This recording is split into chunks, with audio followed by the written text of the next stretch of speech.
Graham Platner, Donald Trump, and Ken Paxton are proof that millions of Americans are just plain desperate. Not desperate for leadership, but so desperate for hope and so desperate to calm their fears that they will accept anything and anybody for leadership. This is Dr. C. Dexter Wise III, and welcome to another edition of Wow, a word from the wise on Wednesday. You've heard about Graham Platner, who won the Democratic primary election for Senate in Maine, right? He received more votes in the primary than any Democrat in Maine history. The only problem was that while he did tell everybody from the jump that he had PTSD and that he wasn't perfect, nobody really knew just how imperfect he was.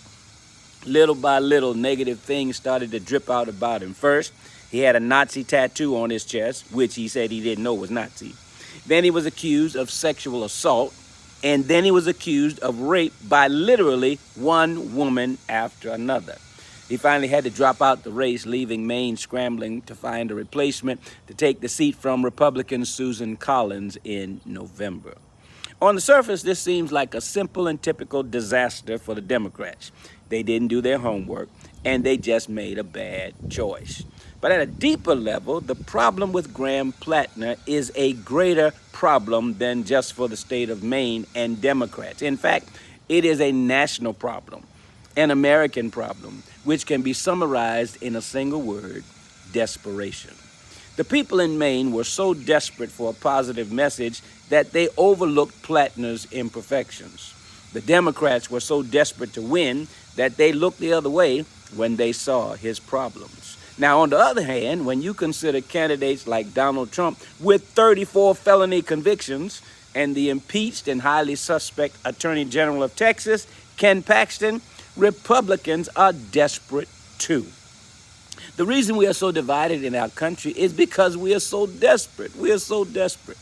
Republicans are desperate that they're going to lose their political majority, their demographic majority, their jobs, and their status quo to minorities and immigrants. Democrats and minorities are so desperate because they're desperate to receive full status, justice, and equality in America. Everyone is desperate to be able to afford health care, housing, food, and gas. So we accept mediocrity and downright evil people in the hope that these despicable people will realize our hopes and calm our fears. Instead of desperation, what we need is discernment. We need discernment. We need leaders who will not try to calm our fears by fear-mongering or give us false hope with falsehoods. What we need is to remember where to put our trust and who to trust to calm our fears. That's why my hope is built on nothing less than Jesus' blood and righteousness. I dare not trust the sweetest frame, but wholly lean on Jesus' name. On Christ, the solid rock I stand. All of the ground is sinking sand. This is Dr. C. Dexter Wise III with Wow. Feel free to comment, tell me what you think, and by all means, push that share button and let other people in on what we're doing. Okay? See you next time.